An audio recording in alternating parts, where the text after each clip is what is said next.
Hi dears, അസ്സലാമു അലൈക്കും. Welcome back to my channel. ഇന്നത്തെ റെസിപ്പി എന്ന് പറഞ്ഞാൽ വെയിറ്റ് ലോസ് ചെയ്യാനൊക്കെ ആഗ്രഹിക്കുന്നവർക്ക് വേണ്ടിയിട്ടുള്ളൊരു റെസിപ്പിയാണ്. അതായത് ഓട്സ് ഓംലെറ്റ് ആണ്. ഡയറ്റ് ചെയ്യുന്നവർക്കൊക്കെ രാവിലെ ബ്രേക്ക്ഫാസ്റ്റ് ആയിട്ട് ഈ ഒരു ഓംലെറ്റ് കഴിച്ചാൽ മതി. അതല്ല ഇനി കുട്ടികൾക്കായാലും ഒരു സ്നാക്കായിട്ട് ഉണ്ടാക്കി കൊടുക്കാൻ പറ്റുന്ന ഒരു ഐറ്റമാണ്.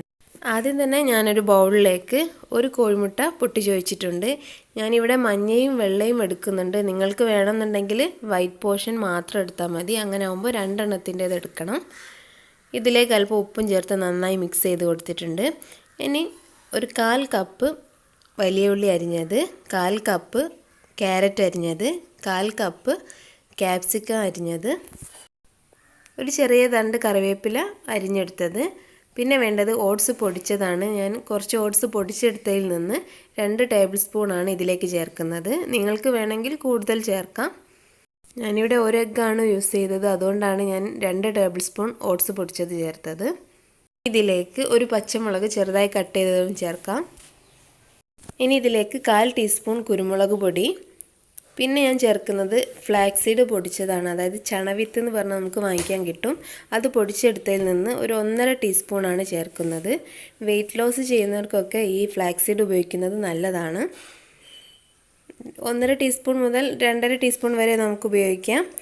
എന്നിട്ട് ഇതൊന്ന് നന്നായി മിക്സ് ചെയ്ത് കൊടുക്കാം. ഇതിലേക്ക് ഒരല്പം വെള്ളം കൂടെ ചേർത്ത് കൊടുക്കാം. 1 ടേബിൾ സ്പൂണോളം വെള്ളം മാത്രമേ ചേർത്തിട്ടുള്ളൂ. കുറച്ചൊന്ന് ലൂസ് കൺസിസ്റ്റൻസിയാണ് നമുക്ക് വേണ്ടത്. നമ്മൾ ഓംലെറ്റൊക്കെ ഉണ്ടാക്കുന്ന ആ ഒരു രീതിയിലാക്കി എടുക്കാൻ വേണ്ടിയിട്ട് വെള്ളം ചേർത്തിട്ടുണ്ട്. ഇപ്പോൾ നമ്മുടെ മാവ് റെഡിയായി. ഇനി നമുക്ക് ഓംലെറ്റ് ആക്കി എടുക്കാം. അതിനായിട്ടൊരു പാനിൽ 1/2 ടീസ്പൂൺ വെളിച്ചെണ്ണ ഒഴിച്ച് എല്ലാ ഭാഗത്തേക്കും ഒന്ന് ആക്കി കൊടുത്തിട്ടുണ്ട്. ഇതൊന്ന് ചൂടായി വരുന്ന സമയത്ത് നമ്മുടെ മിക്സ് ഇതിലേക്ക് ഒഴിച്ചു കൊടുക്കാം. നല്ല കട്ടിയിലാണ് മാവ് ഉണ്ടാവുക. അത് സ്പൂണ് വെച്ചൊന്ന് പരത്തി കൊടുക്കാം. ഇതിനി ലോ ഫ്ലെയിമിലിട്ട് അടച്ച് വെച്ച് വേവിച്ചെടുക്കാം. ഒരു സൈഡ് ഒരു 2 മിനിറ്റോളം വെന്തതിന് ശേഷം ഒന്ന് തിരിച്ചിട്ട് കൊടുക്കാം. എന്നിട്ട് ആ സൈഡും 1 മിനിറ്റോളം ഒന്ന് വേവിച്ചെടുക്കാം. ഇതാ നമ്മുടെ ഓട്സ് ഓംലെറ്റ് ഇവിടെ റെഡി ആയിട്ടുണ്ട്. ഇനി നമുക്ക് പ്ലേറ്റിലേക്ക് മാറ്റാം. ഇതിൽ നേരത്തെ പറഞ്ഞ പോലെ ഒരു എഗ്ഗ് ഫുള്ളായിട്ട് ചേർക്കാം. അതല്ലെങ്കിൽ 2 എഗ്ഗിൻ്റെ വൈറ്റ് മാത്രം ചേർത്തും ഉണ്ടാക്കിയെടുക്കാം.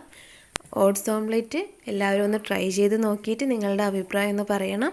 ഞാനിതിൽ ഫ്ലാക്സ് സീഡ് ഉപയോഗിച്ചിട്ടുണ്ട്. അതെൻ്റെ കയ്യിലുള്ളതുകൊണ്ട് ഞാൻ ഇതിൽ ചേർത്തതേ ഉള്ളൂ. അത് ഓപ്ഷണലാണ്, ചേർത്തില്ലെങ്കിൽ ഒരു കുഴപ്പമില്ല. മക്കൾക്കൊക്കെ നല്ല ഇഷ്ടമാവും ഈ ഒരു ഓംലെറ്റ്. അപ്പോൾ എല്ലാവരും ഒന്ന് ട്രൈ ചെയ്ത് നോക്കുമല്ലോ. Thank you for watching.